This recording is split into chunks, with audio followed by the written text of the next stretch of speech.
I think it's just awesome that barriers are falling down.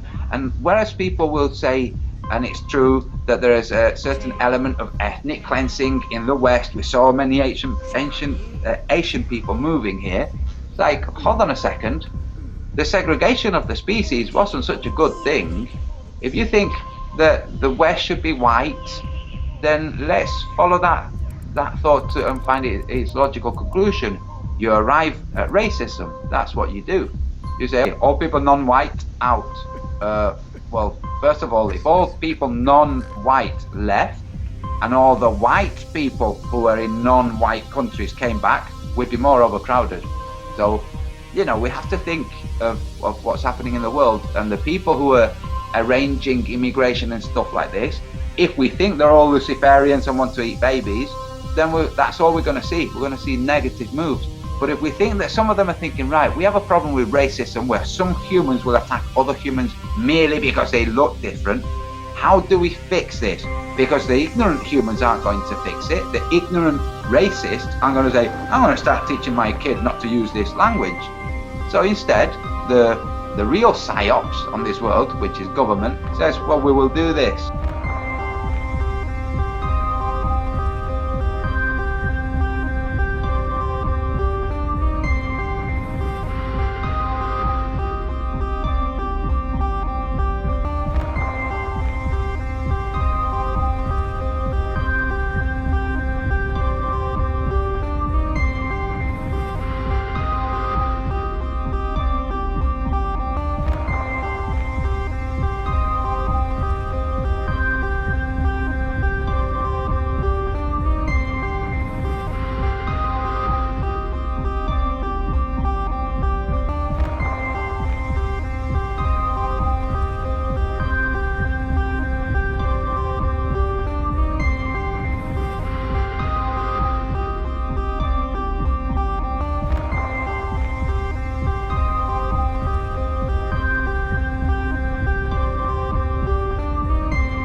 bring more, we will make things more interracial. What's the big problem with that? That you lose certain traits, not just the racist traits, you lose certain qualities of your heritage, some of which were very bigoted, but some of which were not. Some of them harken back to an age where we've lost the traditions that led to these norms. But I think it's a fair thing to lose, especially when everything that's lost doesn't get destroyed, it gets discovered later. Like the Native Americans say, nothing disappears without a trace. The idea of the halo, a circle of light or a sunburst around the head, is also a Catholic invention rooted in sun worship.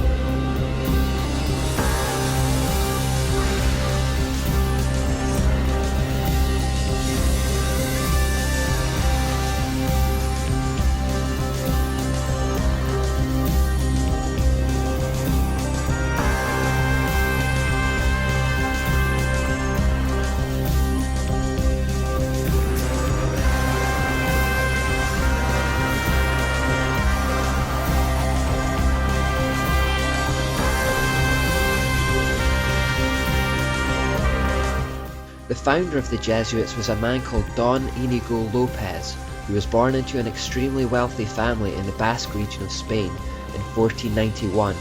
He later changed his name to Ignatius Loyola.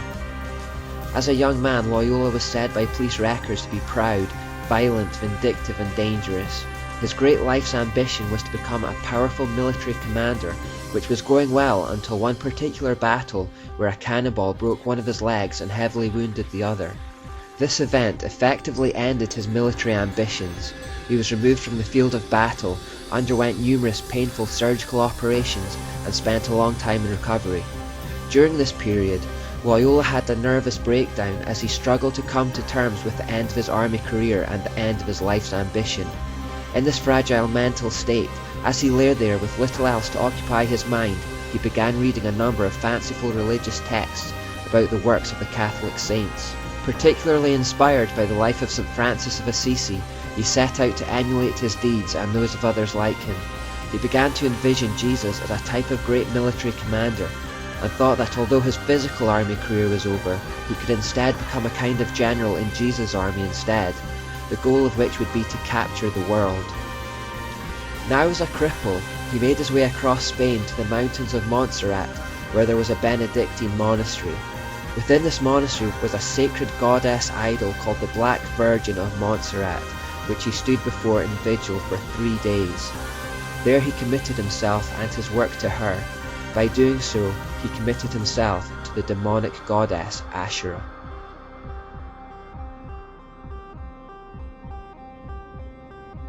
By keeping the population in ignorance and dependent on their instructions, the church hierarchy could play them like puppets. This deliberate construction of a knowledge-based hierarchy is an occult trait. As Martha Acklesberg said, "Hierarchies make some people dependent on others, blame the dependent for their dependency, and then use that dependency as a justification for further exercise of authority." Throughout the Dark Ages, the corruption kept growing. Mary became more and more prominent, as did praying to and devoting yourself to saints, the idea of sacraments, mandatory celibacy, monasticism, and the idea that the Pope was nothing less than infallible and God on earth. The Holy Roman Empire became a cesspool of depravity and corruption, like the Imperial Roman Empire had been. Except for Sikhism, which cropped up in the 15th century, Islam was the last major religion to be founded, and the religious landscape remained quite settled for about 1,000 years. There was Hinduism, which primarily dominated India, various forms of Buddhism in the Far East, Islam in the Middle East, and Catholicism in Europe. To keep us focused and on track, we're not going to examine the other world religions in any detail at the moment, but you will find if you explore them that the same themes keep coming up. For example, in Buddhism and Taoism, you'll find a concept called yin and yang, which represents the joining of the light male and dark female principles, and the concept of a life force that balances the two. You'll find that bulls are sacred in Hinduism, stemming from the ancient idea that Nimrod was represented by a bull. You'll find sex cults, fertility goddesses, sun worship, serpents of knowledge, and ideas that we can attain godhood through our own efforts. It's repackaged and expressed differently across the world, and given different names, but the basic themes and symbols are all there in some form or another.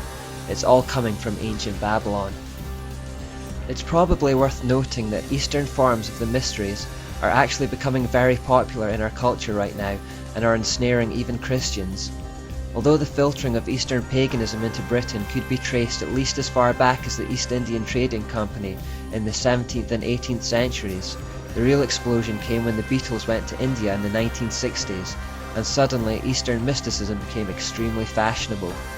Over the past 50 plus years, its popularity has been steadily growing in the West.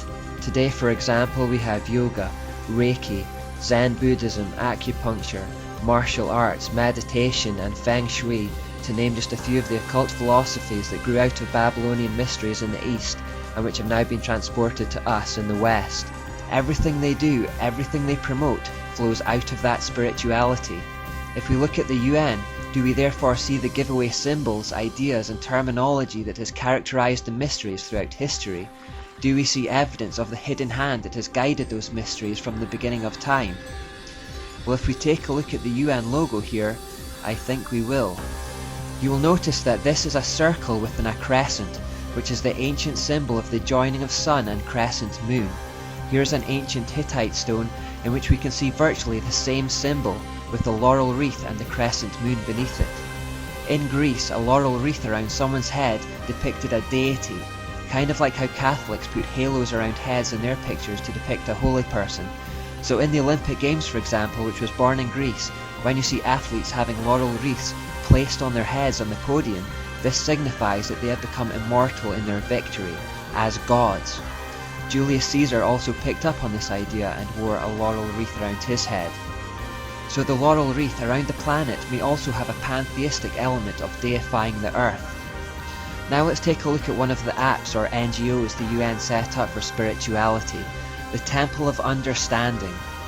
The Temple of Understanding was founded in 1960, and Jean Houston, a New Age guru and supporter of the temple, wrote in her book Trojan Horse, "The temple's purpose is to facilitate the one world religion through the promoting of both the acceptance and the embrace of all religions, beliefs and rituals. The Temple of Understanding's meditation room was to be known as the Hall of Illumination, where the Illuminati, Masters of Wisdom, or leaders of the Temple of Understanding will train the public in the new humanistic cult to create a new type of mystic." Included in its membership have been the likes of Hugh Thant and Eleanor Roosevelt, and it has set up chapters all over the world. Its headquarters are in the largest cathedral in the world, the Cathedral of St. John the Divine in New York City. Don't be fooled by the Christian-sounding name, it's a terrible place.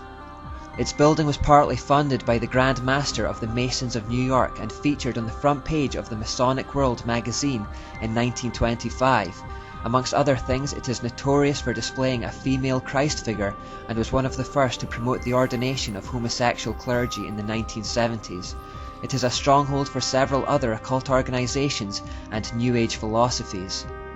As the mother institution of the New Age movement in the United States, its goal is to eclipse what they call the Age of Pisces with the Age of Aquarius. That's the astrological way of talking about the move from the modern era into the postmodern era that we looked at earlier. This building also has links with the cult of the People's Temple that was started by Jim Jones and which ended in mass murder. Every year at Halloween, this Masonic temple cathedral hosts a ceremony called the Grand Procession of the Ghouls, in which demons, ghouls and monsters walk through the sanctuary to macabre organ music. Here we also see a pagan coven engaging in a ceremony dedicated to Lucifer called Lucia. The Temple of Understanding has full UN accreditation and has been a key NGO in the spiritual department of the United Nations. 12 individuals listed as directors or advisors of the Temple of Understanding are also members of the UN's Global Forum Councils. Those forums have in the past welcomed numerous speakers who've openly supported a neo-pagan world religion. James Lovelock, for example, said that Gaia was the giver of life and had the capacity to heal herself, but that humans were cancers or parasites to this goddess Gaia, an illness too overwhelming for her to heal herself. Al Gore has also been a guest several times at the Cathedral of St. John the Divine, where he hinted at a pantheistic worldview, saying that God is not separate from the earth. Another member of the board of directors of the Temple of Understanding is Thomas Berry. He openly stated his belief that the world is being called to a new, post-denominational, even a post-Christian belief system that sees the earth as a living being, with mankind as her consciousness. Madeleine L'Engle, One of the Temple of Understanding's founders gave courses inside the Temple of St. John the Divine, initiating worshippers into shamanism, out-of-body experiences, astral projection, the tarot, fortune-telling, psychic powers, yoga, sexual magic, astrology, abortion, and especially earth worship. This is the spirituality at the core of the United Nations, and the one it promotes around the world. They want the New World Order to be built on this kind of paganism, the whole world under the mystery religion. Perhaps the most prominent UN figurehead with regards to spiritual unification of the world is this man, Robert Mueller.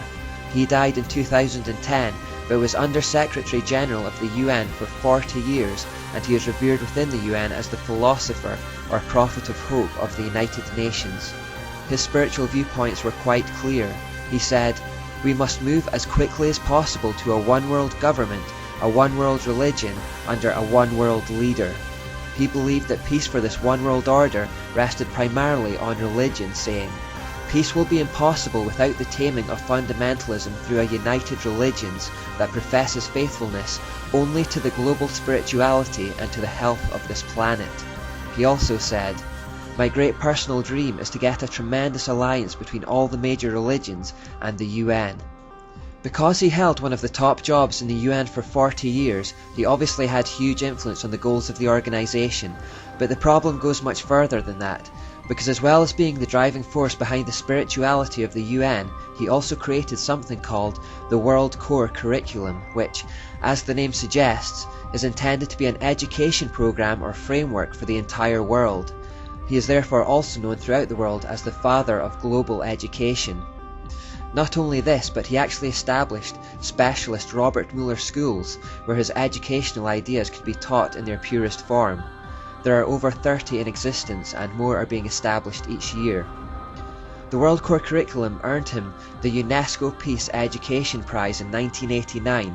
Now, since UNESCO is just an NGO of the UN, that seems a little meaningless to give yourself an award, but anyway, following the plaudits he received from within the UN, he also drew up a framework for world media coverage, as well as a framework for planetary and cosmic consciousness, and a framework for arts and culture. Basically, these are plans for how they might dominate the information flows to influence the mindsets of the world.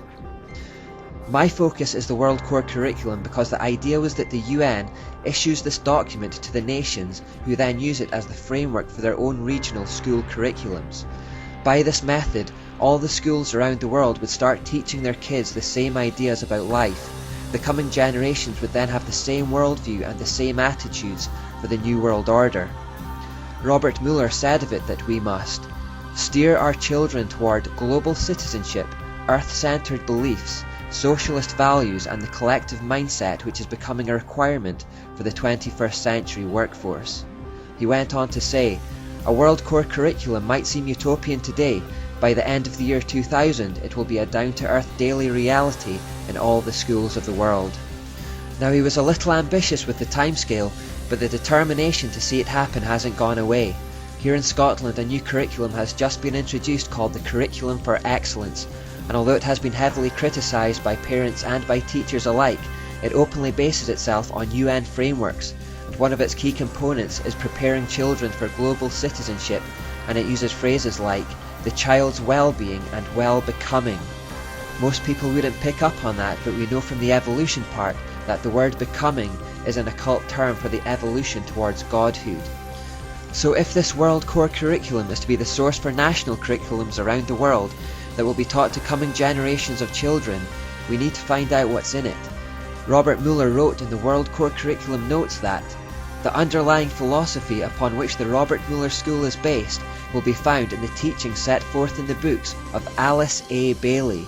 The school is now certified as a United Nations associated school providing education for international cooperation and peace. So this whole curriculum that is to be implemented around the world and which is to be fed to every child on the planet to prepare them for a one world government rests upon the philosophies of this one woman called Alice A. Bailey. We better find out more about her.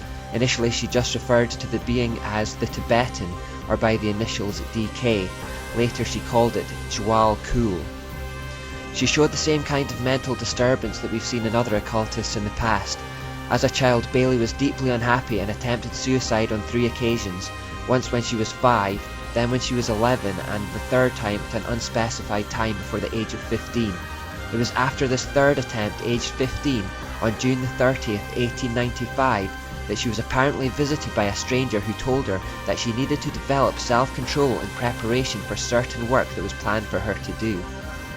Coming from an Anglican background, she initially believed this man to be Jesus, but later identified him as a spirit called Master Kuthumi after she went to the occult Theosophical Society and saw a portrait of him hanging on the wall.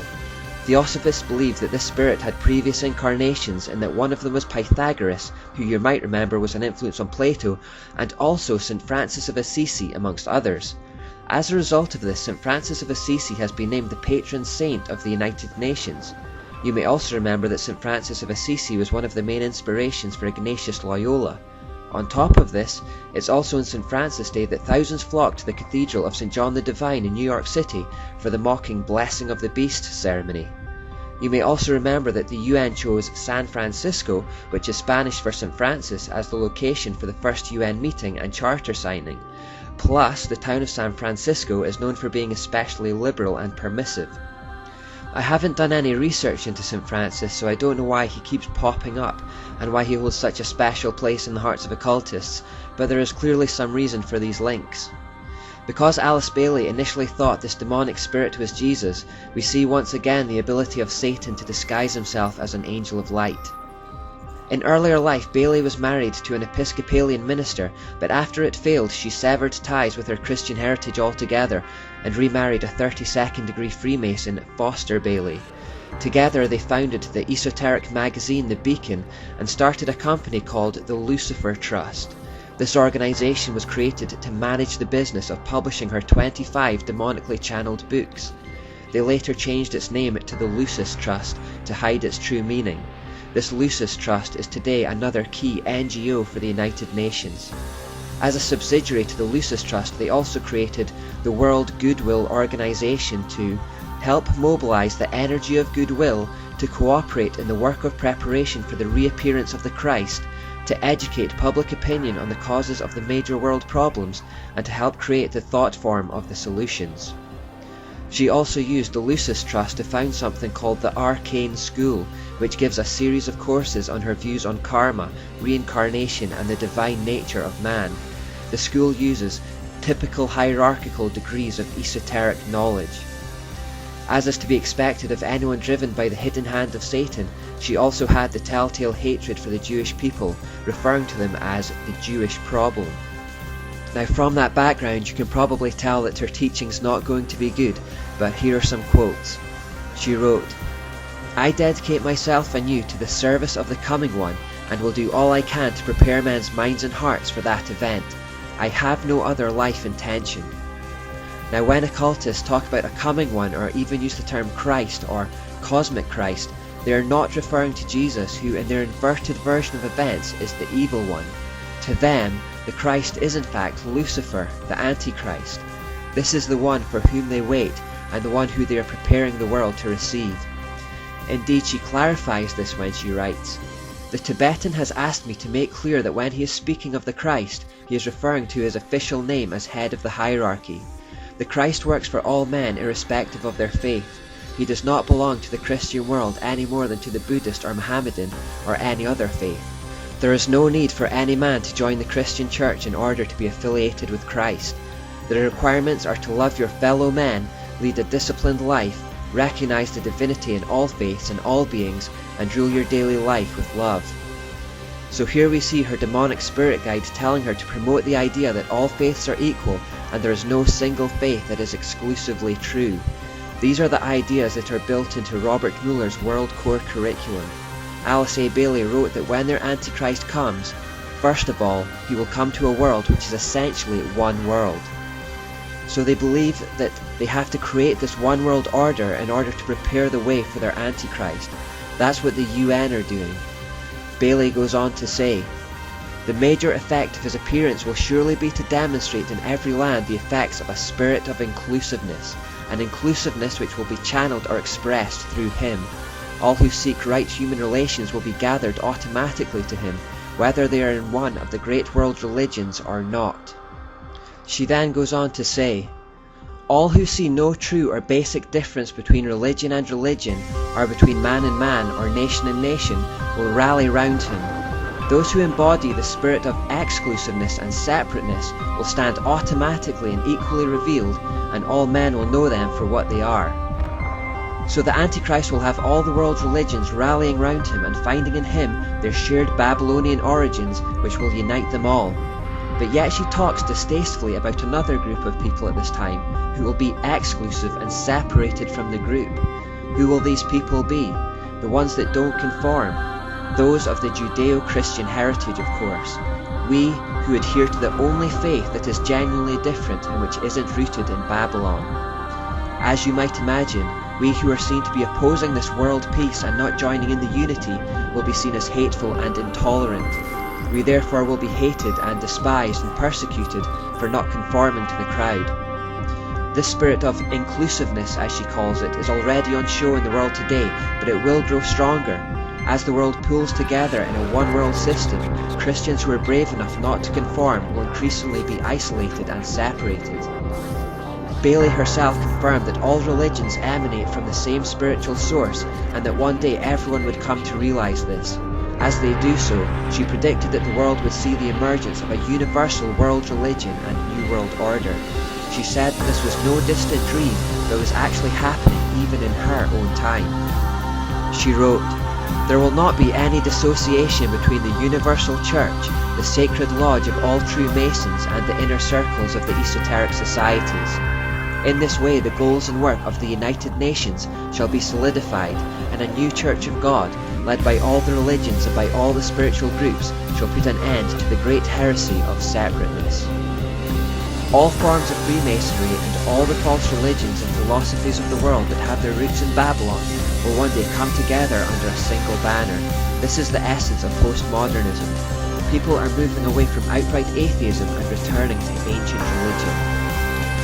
Bailey refers specifically to the United Nations again, saying, "Evidence of the growth of the human intellect along the needed receptive lines can be seen in the planning of various nations and in the efforts of the United Nations to formulate a world plan.